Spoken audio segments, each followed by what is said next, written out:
જય શ્રી કૃષ્ણ, જય માતાજી. કેમ છો બધા? મજામાં? તો સ્વાગત છે તમારું બધાનું આજના એક નવા વિડીયોમાં. અને અત્યારે ઘડિયાળમાં 2 થઈ ગયા છે અને મોડો વ્લોગ ચાલુ કર્યો છે કે 2 વાગે છે એટલે આખો દિવસ કંઈ ફ્રી ન થયા, અત્યારે મોડો વ્લોગ ચાલુ કરી દીધો છે. અને અત્યારે જો મીસુબેનને છે ને મળવા માટે સ્પેશિયલ મુંબઈથી જ સબસ્ક્રાઈબર આવી ગયા છે. મીસુ તો આજે સ્કૂલે ગઈ હોય, ઘરે નથી એમ, તો હવે સ્કૂલે જઈને પછી જ મીસુબેનને મળી આવશે એમ.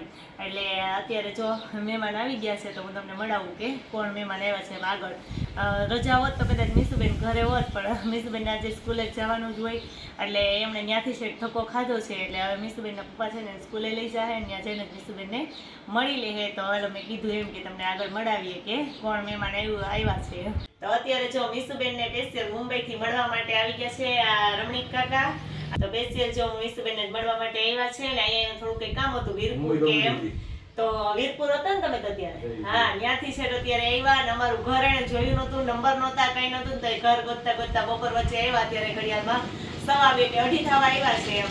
તો અત્યારે બપોર વચ્ચે કઈ વાહનનો મેળ ન પડ્યો. હા તો સ્પેશિયલ મીસુબેનને મળવા માટે આવ્યા છે. મીસુ જો અત્યારે સ્કૂલે ગઈ છે એટલે એને નથી બોલાવી, પણ હું સ્કૂલે જઈને એને મળી લઉં. એટલે હમણાં મીસુબેનના પપ્પાને બે જાય અને મીસુને મળી આવીએ કે સ્પેશિયલ મીસુબેનને મળવા માટે ધક્કો ખાધો છે. અને કે થેન્ક યુ કે તમે અહીંયા સુધી ત્યાંથી છે મીસુ માટે ધક્કો ખાધો અને અમારા પ્રોગ્રામ રોજ જોવે છે. એક વિડીયો કે અમે તમારા જોઈએ છીએ અને મીસુ જે બોલે ને તો મને બહુ ગમે છે, એટલે જ એના માટે ધક્કો ખાધો છે. તો આપણે એનો ખૂબ ખૂબ આભાર માનીએ કે થેન્ક યુ એમ, તમે અહીંયા સુધી આવ્યા અને અમારા બ્લોગ જોવો છો. હું તો ખબર પડે, હું તને મળવા આવ્યો છું.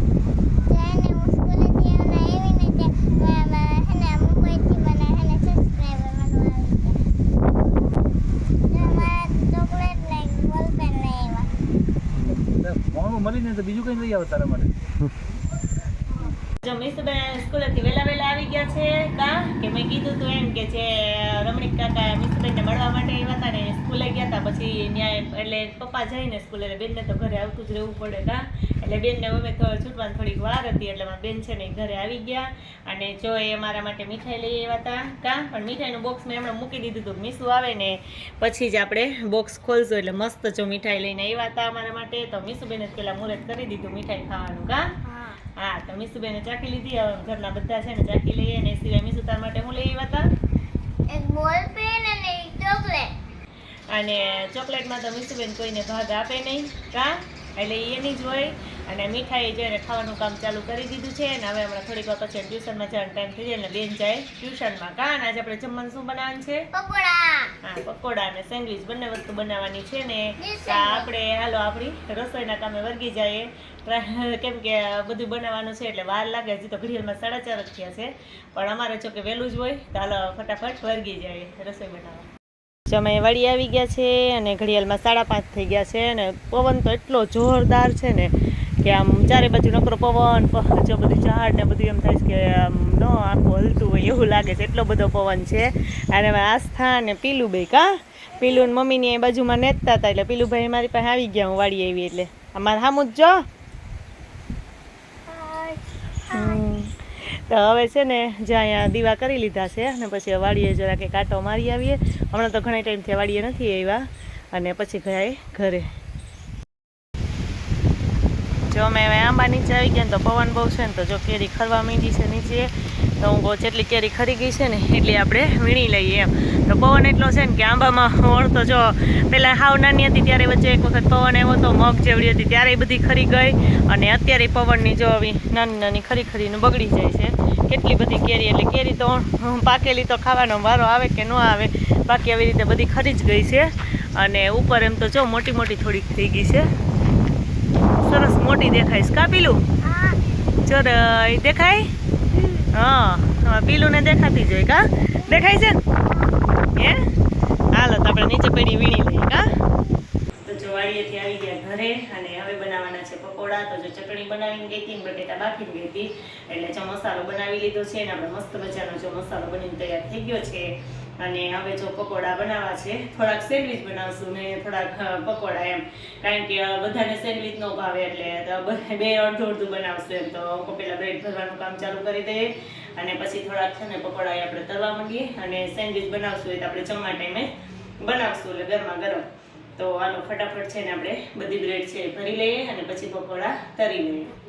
તો અડધા પકોડા છે ને એ ભરાઈ ગયા છે ને મેં તરવાનું કામ ચાલુ કરી દીધું ને આસ્થા હજી ભરે છે તેને સોસવાળા કરવા છે એટલે જો ટોમેટો સોસ લઈ લીધો છે અને સોસ નાખીને પછી જો મીસુબેનને ચીઝવાળા કરવા છે એટલે ભાઈ છે ને અમારા એમાં ચીઝ નાખતા જઈશ કાં એટલે એ બધા આપણે સેન્ડવિચ બનાવવાના છે ફૂલ ચીઝવાળા. એમાં ભાઈને તો ડબલ ચીઝવાળા જોઈશ. કેમ?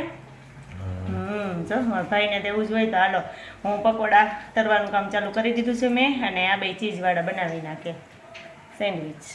તો જો અમારા પકોડા છે ને ભરાઈ ગયા છે, બધા ભરીને રાખી દીધા અને મેં તરવાનું કામ ચાલુ કરી દીધું છે. પણ ઊભા બહુ થાકી ગઈ ને એટલે હું છે ને પ્લેટફોર્મ ઉપર ચડીને જ તરવાનું કામ કરું છું એમ.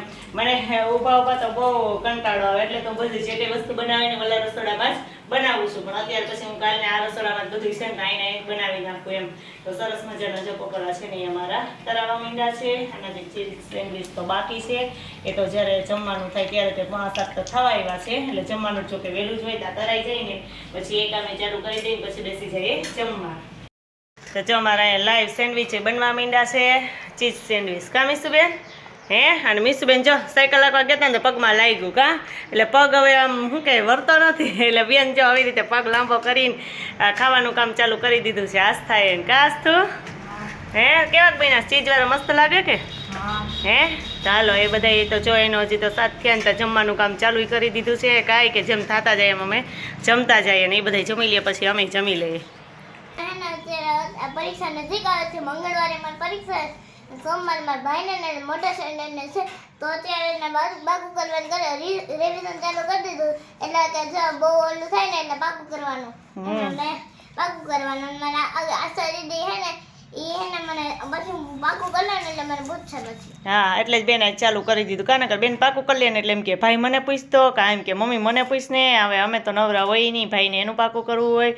તો અત્યારે આસ્થા આવી ગઈ છે ને તો મને કે હું પાકું કરું મને આસ્થા દીદી પૂછે એમ કાં એટલે મીસુબેન જઈને તૈયારી કરવા માંડ્યા છે બધી કાં પરીક્ષાની એક્ઝામની અત્યારથી જ એટલે પછી ટેન્શન નહીં ને કાં મીસુબેનને. હે તો હાલો અત્યારે ફ્રી થઈને જોઈએ થોડીક વાર બેસી ગઈ છે અને આપણે થોડું ઘણું આપણું મશીનનું કામ છે તો કરીએ. જો કે મારે સાંજે ફ્રી થાવ તો મારે તો મશીનનું કામ કરવાનું જ હોય.